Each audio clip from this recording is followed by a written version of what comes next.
ನಮಸ್ಕಾರ ಸರ್. ನಮಸ್ತೆ sir. Sir ತಮ್ಮ ಹೆಸರು ಸರ್? ಕಿರಣ್ ಕುಮಾರ್ ಅಂತೇಳಿ ಸರ್. ಕಿರಣ್ ಕುಮಾರ್ ಇಂಗ್ಲೀಷ್. ಒಟ್ಟಾರೆ ಎಷ್ಟು ಎಕರೆ ತೋಟ ಮಾಡಿದ್ದೀವಿ ಸರ್? ಸರ್ ಒಟ್ಟಾರೆ ನಾವು ಟೋಟಲ್ ಒಂದು 10 ಎಕರೆ ಮಾಡಿದ್ದೀವಿ. 10 ಎಕರೆ ತೋಟ ಮಾಡಿದಿಲ್ಲ ಸರ್? ಹಂತವಾಗಿ ಮಾಡ್ಕೊಂತ ಬಂದಿರೋದು. ಹಾಂ, ಅದರಲ್ಲಿ 3 ಎಕರೆ. ಈಗ ಈ ಸಲ ಟೋಟಲ್ ಇಳುವರಿ ಏನು ನಿಮ್ಮದು? ಟೋಟಲ್ಲು 50 ಕ್ವಿಂಟಲ್ ಆಗೋ ಜಾಗದಲ್ಲಿ 22 ಕ್ವಿಂಟಲ್ ಬಂದಿದ್ದೀವಿ ಸರ್ ನಾವು. 50 ಕ್ವಿಂಟಲ್ ಆಗೋ ಜಾಗದಲ್ಲಿ 22 ಕ್ವಿಂಟಲ್ ಬಂದಿದೆ. ಹಾಂ ಸರ್. ಸರ್ ಇಲ್ಲಿ ನಿಮ್ಗೆ ಏನು ಹೇಳ್ತಿಲ್ಲಿ ಸರ್? ಒಂದು ನಿಮಿಷ ನೋಡ್ರಿ, ಇಲ್ಲಿ ಬರೀಲಿ ಸಾಹೇಬ್ರೆ.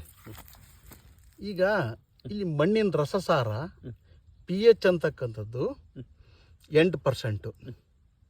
ಹೌದು, ಆಲ್ಕಲೈನ್ ಅಂತಂದೇಳಿ ಸಾಯಿಲ್ ಪ್ರಾಪರ್ಟಿನಲ್ಲಿ ಆಲ್ಕಲೈನ್ ಆಗುತ್ತೆ.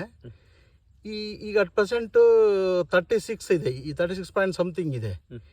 ಹೌದಾ? ಸಾಯಿಲ್ ಟೆಂಪ್ರೇಚರ್ ಇಲ್ಲಿ ಈ ಸಾಯಿಲ್ ಮಾಯಿಶ್ಚರು 13% ಐತಿ ತೋಟದಾಗ. ಹೌದಾ? ಇದು ಕೆಂಪು ಮಣ್ಣು ಐತಿ, ಕಪ್ಪು ಮಣ್ಣು ಐತಲ್ವಾ?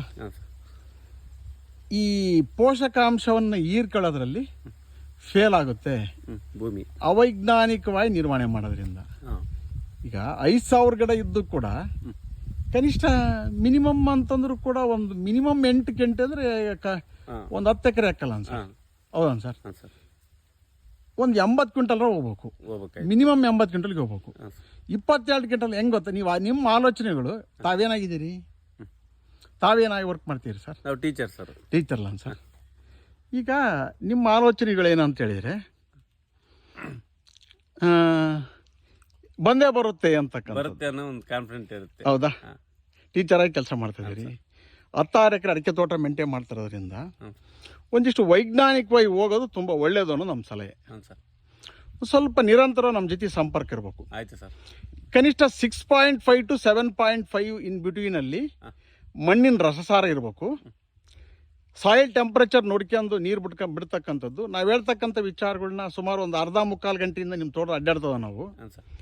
ನಿಮ್ಮ ಅನುಭವಕ್ಕೆ ಬಂತಲ್ಲ, ಡ್ರಾಪಿಂಗ್ ಭಾಳ ಇದೆ ತೋಟದಲ್ಲಿ ಅಲ್ವಾ? ಇದು ಸುಮಾರು ಒಂದು 6ನೇ ವರ್ಷದ ತೋಟ ಅಲ್ಲ ಸರ್?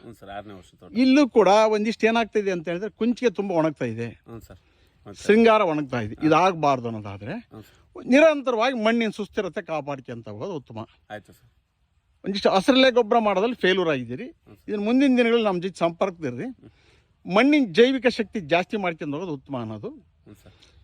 ಯಾವಾಗ pH ವ್ಯಾಲ್ಯೂ ಅಂತಕ್ಕಂಥದ್ದು, ಮಣ್ಣಿನ ರಸಸಾರ ಅಂತಕ್ಕಂಥದ್ದು ನ್ಯೂಟ್ರಲ್ ಆಗಿ 6.5 to 7.5 ಅಂಟಲ್ಲಿ ಇತ್ತು ಅಂದರೆ ಈ ಬೇರುಗಳ ಅಭಿವೃದ್ಧಿ ಚೆನ್ನಾಗಾಗಿ ಪೋಷಕಾಂಶವನ್ನು ಒದಗಿಸ್ಕೊಡ್ತಕ್ಕಂತಹ ಈ ಉಪಕಾರಿ ಮಣ್ಣಿನ ಜೀವಗಳು ಜಾಸ್ತಿ ಆಗಿ ತೋಟದಲ್ಲಿ ಸಾಕಷ್ಟು ಬದಲಾವಣೆ ಆಗುತ್ತಲ್ವಾ?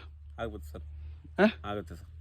ಸರಿ ಸರ್. ನಮ್ಮ ವಿಡಿಯೋ ಎಷ್ಟಿಂದ ನೋಡ್ತೀವಿ ತಾವು? ನಾವು ಸುಮಾರಲ್ಲೇ ಒಂದು ವರ್ಷ ಆಯ್ತು ಸರ್ ನೋಡ್ಲಿಕ್ಕೆ. ಈ ಬದಲಾವಣೆ ಆಗಬೇಕು ಅನ್ನೋ ತಮ್ಮ ಉದ್ದೇಶ. ಹ್ಞೂ sir. Thank you sir. Okay sir. ಹಾಂ, ಧನ್ಯವಾದ. ತಮ್ಮ ಹೆಸರು ಮತ್ತೊಂದು ಸಲ? Kiran Kumar sir, Nuggihalli. Thank you sir. Teacher. Teacher. Okay sir, thank you, bye.